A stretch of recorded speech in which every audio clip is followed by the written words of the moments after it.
sini segmen kedua dari podcast Bola Total bersama teman-teman dari Indo Barca. Di sini ada Ares, Hafid dan juga Egi. Tadi sudah kita ngomongin soal topik mengenai teori konspirasi. Karena kita akan ngomongin yang bener-bener aja sekarang. Soal siapa menurut teman-teman yang menjadi pemain terbaik dan terburuk Barcelona di musim ini? Mungkin bisa dari gue ya. Iya. Kalau terbaik dari gue mungkin apa ya? Udah sebut aja Messi. Ya kalau Messi jadi ya Cuma curang ya kalau misalnya jawab Messi kan emang udah bagus gitu. Umumnya emang bagus. Masa sama kayak Standarnya udah tinggi sih kalau Messi. Jadi ya dibilang juga yang nyebut Messi 4 kali 4 tahun dia. Tapi ya emang paling konsisten ya Messi ya.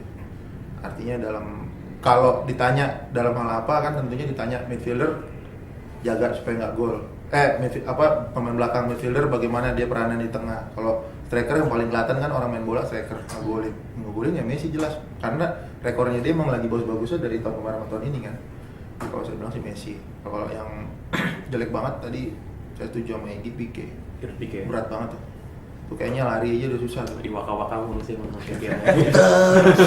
Gimana kalau Bang Hafid? Kalau terbaik sih masih Messi, maksudnya terlepas kontribusinya mungkin banyak dia cedera gitu, tapi masih tetap stabil gitu. Buktinya kan golnya juga masih 46 gitu.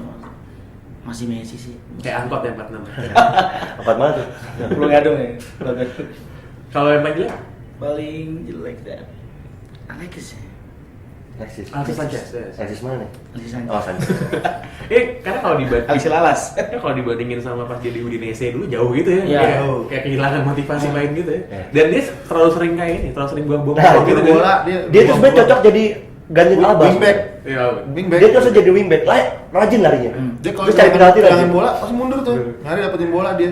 Bener. Tapi kalau di jauh banget memang perannya berubah karena mungkin Ketahan sih skillnya, ketahan. Gaya main juga Gaya di main Barca. juga. Karena kan yang faktor utamanya masih Messi yang diutamakan untuk main di tengah supaya Yes, bergeraknya yes. lebih bebas. Sedangkan Alexis yang biasanya main di tengah juga di Udinese di striker tengah begitu dia digeser ke kiri ke kanan. Repot. Ya, kalau saya kira Messi susah sih. Iya. Gimana kalau Egi? Valdes. Pemain apa nih? Terbaik. Oke. Karena dia udah tahu kan dia udah mau pindah. Lu udah tahu lu bakal mau pindah gitu. Lu pasti udah gak ada ekspektasi berlebihan lah. Tapi pada waktu lawan Arsenal, waktu lawan Milan, itu kalau bukan Valdes kita nggak mungkin bisa ngelangkah lebih jauh. Soalnya gue liat tuh the best playingnya Valdes tuh dalam 2 musim terakhir tuh waktu lawan Milan. Nanti bukan konspirasi ya maksudnya. Bukan. Konspirasi karena gini, pada saat di leg pertama itu kan, orang pada begal Barca kan, pasti lu nahan kan, bener nggak? Orang tuh kalau begini tuh gue nahan, pemain biasa tuh gue pasti nahan lah. Ini Barca nge-fur, ya kan? Banyak kan enggak, gue megang Barca menangnya banyak, atau di San Siro kalah lagi 2-0. Giliran di Camp Nou, oh nih Barcanya nge-fur, oh nahan dong udah menang 2-0, tuh 4-0 kan.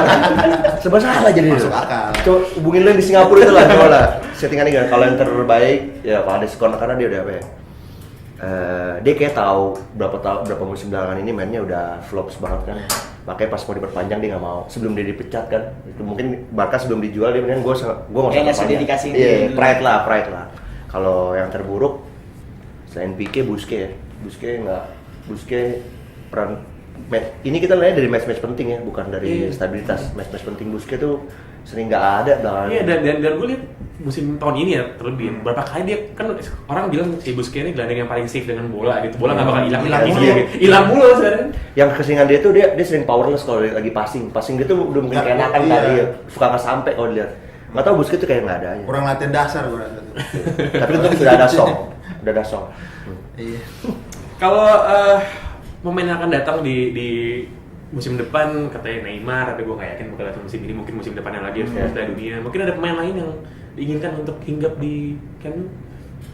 Kalau kita udah ada Sergio Roberto, Dos Santos. Kalau dari mitos lagi nih, balik ke mitos aja. Barca itu hobi ngerekrut pemain habis Piala Dunia kan. Via ya kan direkrut habis Piala Dunia juara. Alba habis direkrut lagi juara. Dan mungkin Neymar kemungkinan kalau ngikutin mitos juga direkrut aja habis Piala Dunia kan. Siapa tahu juara lagi gitu kan. Kalau Brazil juara. Brazil nggak harus juara. Oh, iya. Brazil harus juara ya. Oh iya, Spanyol kalau juara ya. Iya benar. Itu konspirasi juga ya. Jadi boleh percaya boleh enggak.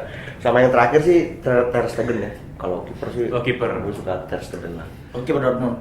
Kalau Muncul Gladbach ya. Kalau back tengah perlu dibeli ya? Itu perlu. Kudu. Itu kayak menjadi titik lemahnya Barcelona ya. Iya betul. Iya. Puyol Nggak. kan udah istilahnya udah ya Udah uzur. iya udah uzur juga. Nggak, sebenarnya kalau dari musim ke musim itu penyakitnya udah tahu, tapi masih gitu juga, bete juga sih crossingnya. Itu crossing tuh, setiap kali crossing, Ya. apa Steve Arnold kan? Iya. Pas astagfirullahaladzim, setiap kali crossing. Crossing crossing. Valis kan juga lemahnya di crossing, bola-bola crossing dia kadang-kadang bingung mau maju mau enggak kan. Terus backnya juga lemah di situ. Jadi kalau tiap tahun crossing kita lemah begitu ya, kayaknya memang perlu dibenahin kiper sama back. defender, PTB dulu. Ada yang diinginkan atau ada nama-nama yang dirumorkan untuk datang ke Barcelona? Kalau tengah kan Sih. kebanyakan Hummels kan. Kalau Hummels Eger kan. Cuma Eger Iya, juga Silva. belakangan ini Thiago Silva juga harganya kan. Thiago Silva harga Ya, ya. dan yang kedua Kurang juga cepat kali kemarin. iya dia masih keki waktu itu kan, waktu di Camp Nou 3-1 mungkin dia masih bete katanya nggak mau. Nggak mau deh. Kalau back tengah ya Bartra belum cukup lah. Nah itu yang kita juga sesuai waktu lawan Munchen kan. Itu sebenarnya pas babak pertama 1-0. Memang filosofi nggak bisa, kalau filosofi udah pride-nya udah 4-3-3 lo kalah nyerang terus gitu ya tanpa mikirin hasil ya babak kedua nyerang juga. Harusnya Bartra tuh pada saat di Munchen babak kedua mungkin lo setuju ya, itu udah harus ditarik sih babak kedua waktu di Allianz ya. Kita kalah 4-0 tuh Bartra udah nggak karuan tuh. Iya, Ngapain? iya. Bartra tuh udah flows banget. Dan kan orang bilang bahwa soal postur sebenarnya bukan tidak terlalu ngaruh ya di bola, apalagi kalau Barcelona karena pemainnya juga tidak terlalu tinggi gitu. Tapi dengan ball position Munchen sangat efektif dan tiap kali dapat bola langsung crossing ke kotak penalti terus kan. Karena kan Barca selama ini nggak pernah membiarkan lawan untuk pegang bola terlalu banyak gitu kan, sehingga crossing juga jarang gitu. Kalau striker gelandang Xavi gitu udah Itu tua belum? juga, poinnya juga tuh, bro. Jadi kalau tadi dibilang matiin orang punya bola dan selama-lamanya mungkin kita nggak ke-trap sama orang.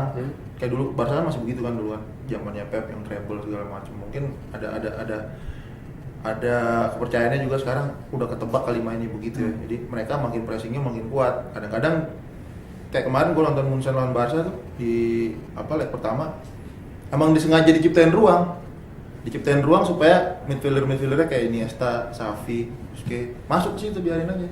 Dia nungguin aja diciptain ruang. Begitu dia masuk tutup kotak, habis. Jadi kebanyakan yang kerja itu malah Terus gelandang. yang lain, pemain yang lain dia nggak ngikutin, dia diem, dia stay. Jadi kan buat pemain lain yang mau istilahnya mau cutting atau mau apa nggak bisa, nggak ini, istilahnya agak sedikit tanda kutip lebih ringan lawan Madrid, karena kalau Madrid tuh benar-benar nafsu. Kalau pemain Barca di mana pegang bola itu semua kalau bisa 3 orang di situ di trap. Terus yang lain juga ikut mau maju kan. Kalau Munchen nggak, dia ketenangannya gue akuin banget. Dan dia fisiknya bagus. Begitu gue lihat cara bermainnya gitu, wah susah nih kayaknya nih. Determinasi bagus. Iya karena gitu, jadi sengaja dibikin ruang, lo masuk situ, masuk aja nggak apa-apa. Nangkep. Begitu masuk, prak, di trap. Terus yang lain organisasi pertahanannya dia pegang udah satu-satu, udah nggak bisa ini. Jadi, Dan Alaba tuh rising star banget. Oh, Alaba, ya. Udah makin matang. mungkin kedepannya sih perlu Dia Alaba udah ada Alba ya. perlu ada refreshing lah di pemain tengah. Gue sih tetap harapin kalau bisa ada Neymar juga boleh juga sih. Kalau Jadi buat striker sih kayak David Villa gitu bakal cabut sih. berangkat kayaknya tuh orang. Cabut. Tapi mendingan Harusnya sih Chess, cabut. tapi sorry nih, Chess mendingan Chess aja lah, Chess yang cabut lah. Chess juga- cabut, Chess Fabregas. udah gimana, Chess juga udah gitu, udah klemer-klemer lah. Mungkin dia habis dari Indonesia, setiap pemain yang habis datang ke Indonesia tuh balik ke Enggak, bukan salah di Indonesia, bukan, mungkin dia liburan kasihkan gitu kan atau gimana. Oke, enakan di Suarez Indonesia. juga pernah ke Indonesia kan jadi gitu. Kan pernah Suarez ya? Mana yang Uruguay kemarin? Oh, iya. Terus- Ya begitu akhirnya. Gigit. Ini diedit kan? Apa? Diedit Nggak kan? sih, nggak usah. Oh, nggak diedit. Nggak usah diedit, nggak usah diedit. Wah, ntar gue diincer sama Pak ini. Nggak. Jadi ada kira-kira yang mau dibeli striker? Mungkin kalau Neymar, David Villa, Neymar, ya, Neymar ya, tapi kalau feeling gue sih bukan musim ini, musim depan mungkin habis Piala Banyak Dunia bilang ya. sih begitu. Ada yang bilang habis Piala Dunia. Tapi gue baca terakhir ada sumber dari Barca juga, anak-anak Barca di luar, si Rosell mau mempercepat Sekarang prosesnya. dan Laporta sekarang udah manfaatin momentum kan. Dia Dia mau mau naik lagi. naik lagi. Ini kan the worst banget, the worst era, the worst sebenarnya ini the worst 7-0. Sebenarnya kan kalau kita apalagi tim tetangga kan kalau bilang oh 7-0 sebenarnya kan 2 leg. Ya, coach kita tanya, lo lolos nggak? Enggak, ya udah lo lolos ya, nggak lolos kan? Ya tapi lo kalah menyakitkan, nggak ada kalah menyakitkan, lolos atau nggak lolos, ujungnya kan piala kan? Ya, lo mau menang 80-0 ya piala. Ya, Seru banget ngobrol-ngobrol kita dengan teman-teman dari Indo Barca. Thank you, Bung Ares, Bung Hafid dan juga Bung Egy. Sama-sama. Semoga Sama-sama. nggak kapok diundang ke Oh, Total. Sekian podcast Bola Total kita untuk edisi kali ini. Jangan lupa klik bolatotal.com dan follow di Twitter @bolatotal. Say head of the game.